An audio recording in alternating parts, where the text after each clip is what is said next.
how to activate tap to pay on Capitec app. So in today's video, I'm gonna explain you how you can do that. So the first step, as you can see here, it's stated, so I found this a PDF file from Capitec. So as you can see, you can only tap to pay if the contactless function has been activated.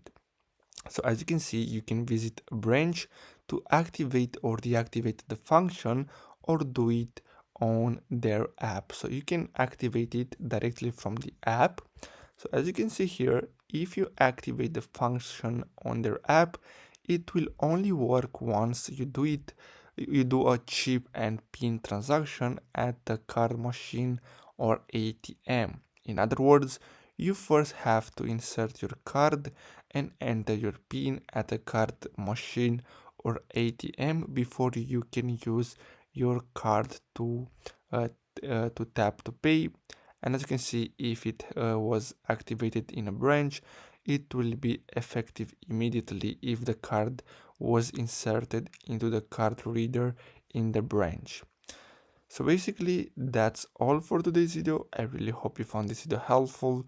Don't forget to like and subscribe. Thanks for watching.